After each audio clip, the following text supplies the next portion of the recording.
do you have a student that's getting ready to go to college? Are you just overwhelmed with all of the things that you think you need to know, but then you also know there's things you need to know that you don't know? Well, that's what today is all about. We're going to help you sort through those things because it is a lot. And it's important to connect with people and know your resources so you can do the very best you can for your child. I am Dr. Delise Coffey, and sharing the stage with me today is LaTasha Sly with Sly Education Consulting and the host of the Sly Ed Experience podcast.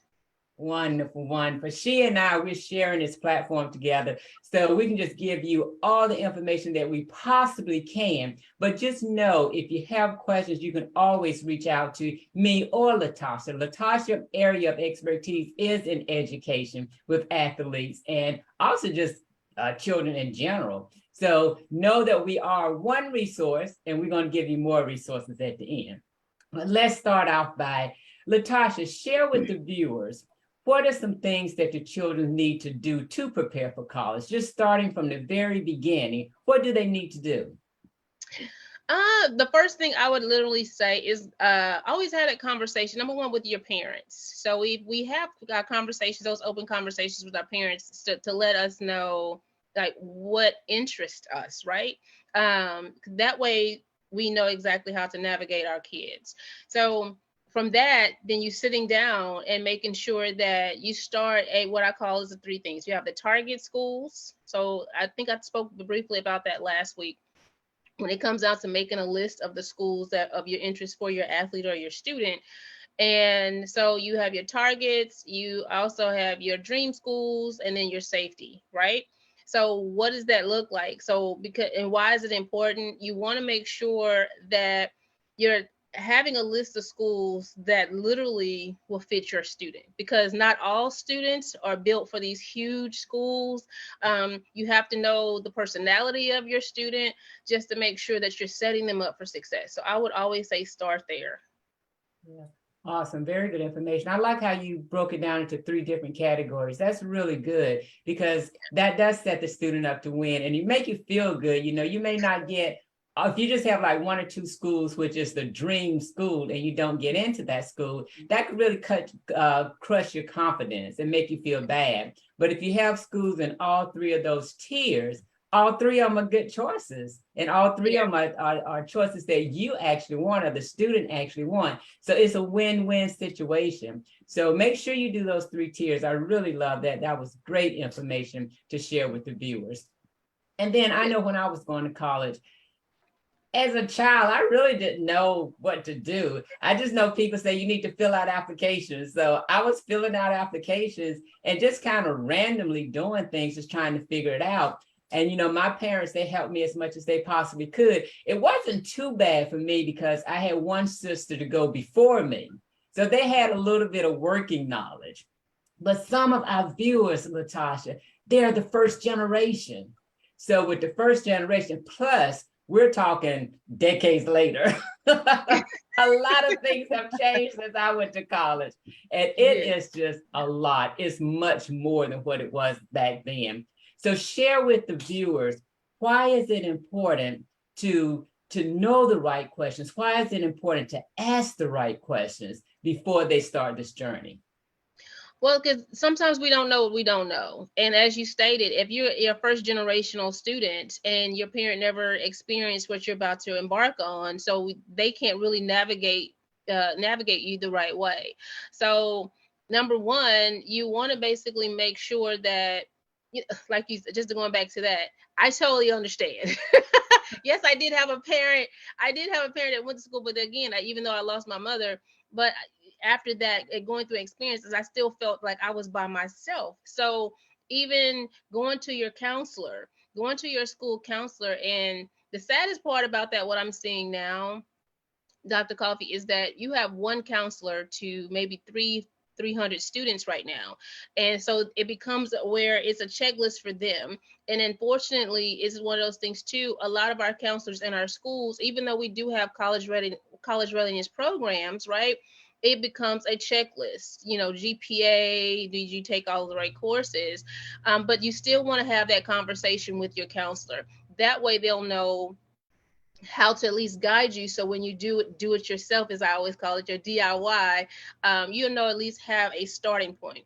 Not only that, if you're needing some additional assistance, the important piece is actually finding someone that can. So an educational consultant can actually guide you. Sometimes you can do a 30-minute free consultation and they'll at least give you the information that you need to get you started. And so that's what I do. And it's more so having that person to guide you in the right direction. So it eliminates the stress for parents, the students, right? It also saves you time. It also saves you a lot of money and mistakes being made when it comes down to completing these applications, because it is it's intimidating, right? It's intimidating to know what you don't know and getting down to filling out all this information for all of these schools and just hoping that you can just get accepted. But I would definitely say, you know, making sure that we get with our counselor. Two, finding an educational consultant that, you know, would actually give you some free advice. They're out there. And that way you can actually start making the right decisions for you and your child. Mm-hmm. So when should a student start looking for colleges, or when should they start this process? And I actually said the students or the children, when should the parent and the child start Yeah. this process? I start as early as 8th and 9th grade, to be honest with you, because by the time you get into 10th grade and then you're thinking about, you know, SAT and all those type of things, because they're actually started taking the PSAT and all, you know, in that area. So if you know, and it will change, right? So that's why I do the 3 tiers. So if you know exactly your target schools, you have your, you know, your dream school and your safety. And I always have my students actually do a list of 10, and because sometimes they're really big, oh, they want to go to these huge universities, but then we start researching, um, you start realizing as they go along through their 4 years, by the 12th year, 11th grade year, they know exactly where they want to go. So I would definitely say, you know, 8th grade, 9th grade for sure. And you just basically start researching as you go through them. So every year, summertime, that's when you want to go and say, okay, let's look at this school. When you're doing your visits, because sometimes when you do a college tour, you realize, oh no, this is too big, or is this too far, or it's too cold, and all those, and then financial reasons, right?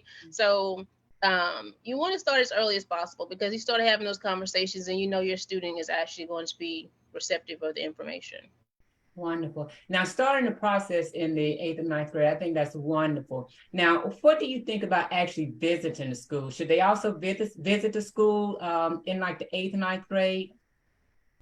I wouldn't do visiting in 8th or 9th right away. I definitely, going into your 10th grade year, that's when I did do visits, or recommend the visits to start taking place, and definitely 11th grade for sure, right?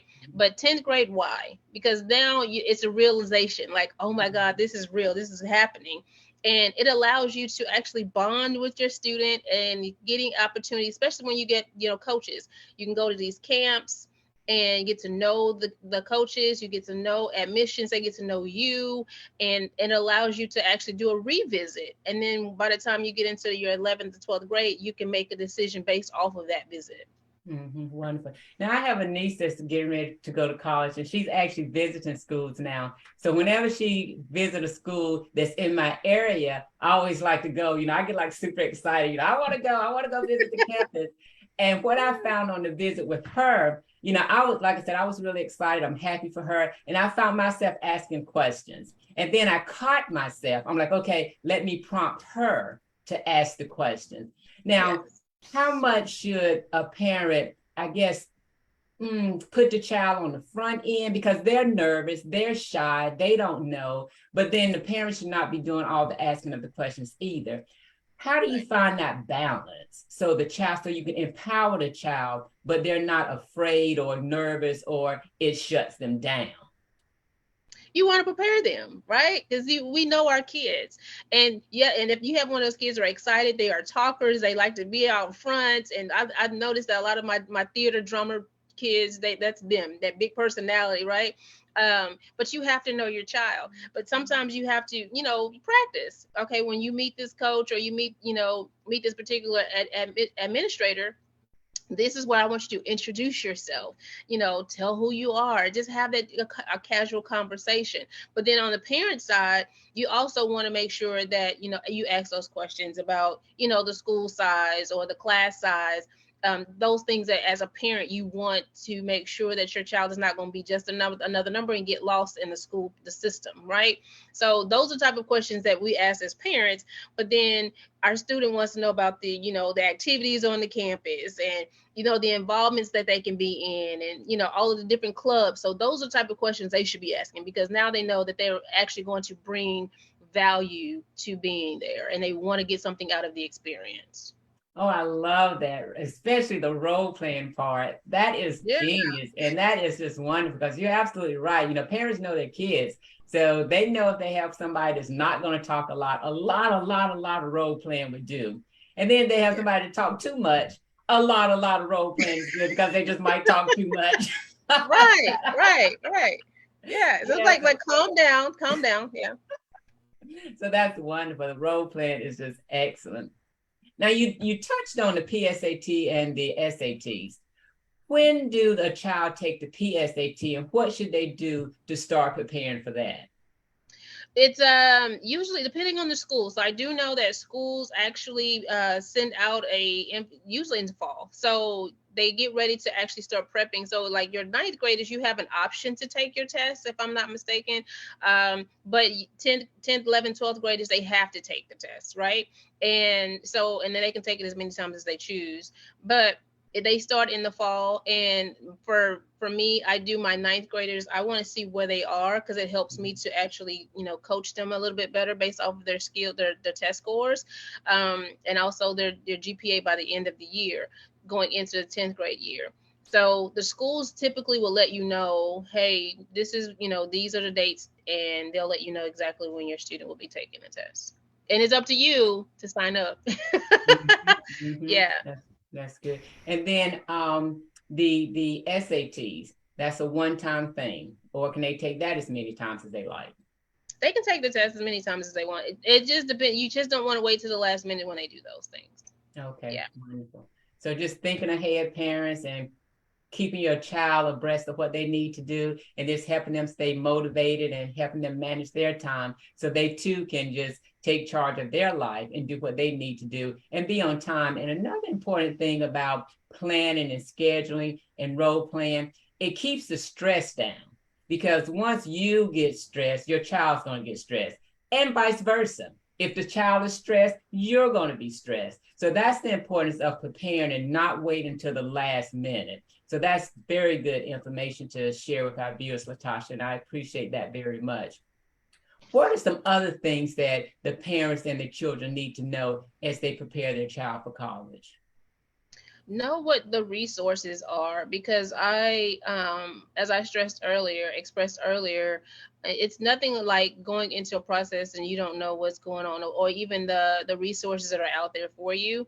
I have even, I talk about Scholarship 360, right? Scholarship 360, there's a plethora of scholarships out there, and I'm by no means am I a sponsor of any of these. These are resources that I actually use for my students. Um, and then, you have Fast Web, and of course you have the Department of Education. Um, I never, you want to basically know your financial status going into this as well, right? So resources based off of the size and financial ability, and then because relocation fees, you want to think about all of this when you're sitting down and thinking about the commitment you're going to take when you're deciding on a school. Not only that, when it comes down to NCAA versus the NAIA, right?